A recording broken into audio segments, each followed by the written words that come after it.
Things to love about London in 2021. Every city has the sites, events, and locations that locals love and tourists love to visit, and London is no different.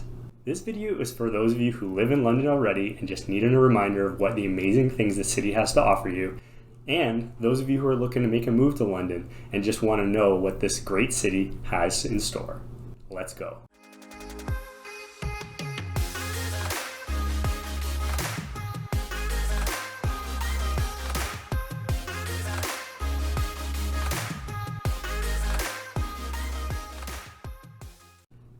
What's going on, friends? Matt Carter here, and thanks for joining me today. Don't forget to subscribe and hit that notification button if you like what you see today, just so you keep up to date on all the videos that I'm going to be releasing in the future.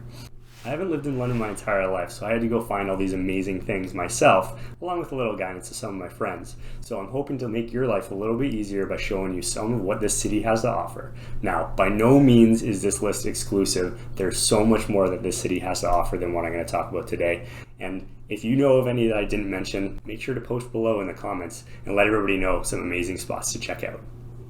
First one on our list is a great one, and one that I figured out pretty quickly while I was going to school here. We got two amazing beaches within driving distance to London. Less than 45 minutes one way, you got Grand Bend. And less than 45 minutes the other way, you got Port Stanley.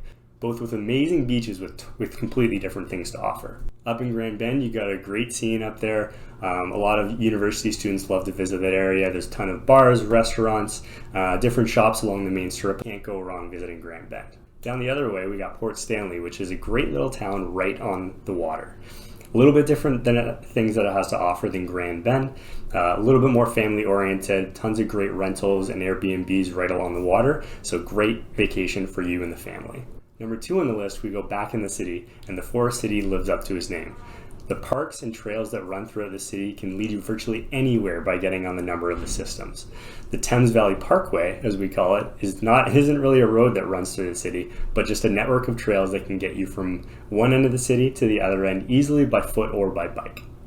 Next on the list is food and drink. Now, I know everybody's going to say that their city has the best restaurants going, but I can by far say that London has some of the best dining that I've experienced in the cities that I've lived in.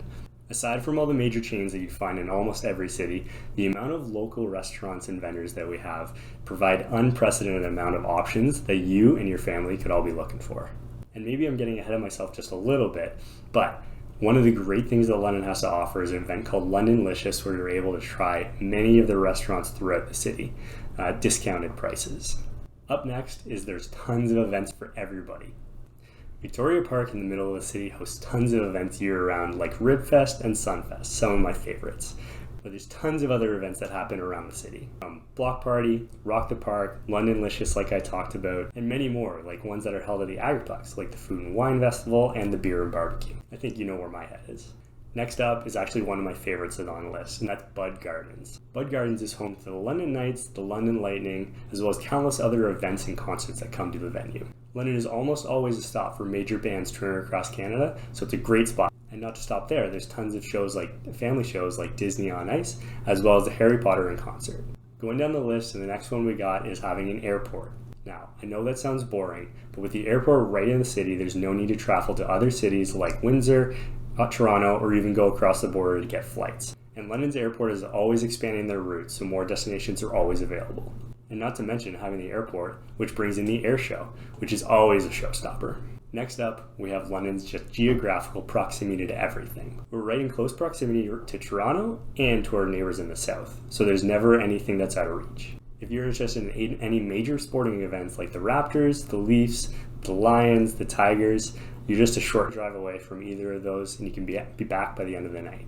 Also, any of those major bands that you like that don't actually make a stop in London, you're just a short drive away to Toronto, where they almost always do.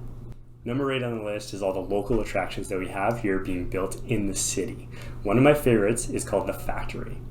If you're not aware of what's going on at the Factory at 100 Kellogg Lane, I highly recommend you go check it out. This huge complex that was once the Kellogg Factory, yes, that Kellogg Factory, is being converted into an amazing spot where you can bring the family just to have a day of fun. This includes high ropes courses, trampolines, breweries, a distillery, you name it, it's got it in there. And with a ton of new vendors coming in the upcoming years, it's going to be a one-stop shop for an entire weekend.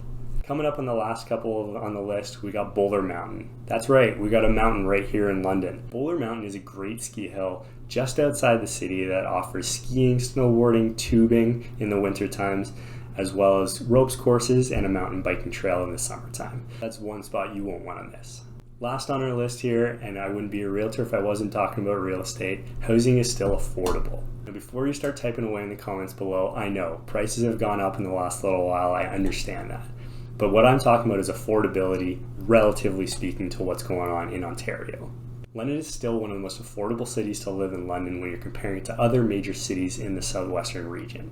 Comparing numbers to Toronto, GTA, Hamilton, Guelph, and the Niagara region, we all come out on the top. Not only is housing more affordable here, cost of living is also cheaper here than some of those cities as well, which has a lot of people moving into this area to take advantage of the relatively low costs. Long story short, if you're thinking about getting into the market in London, now is the time to act before the secret gets out. Well, that wraps up my list for today.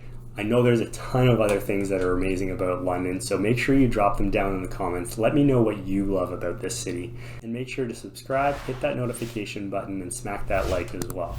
And I'll see you all in the next video.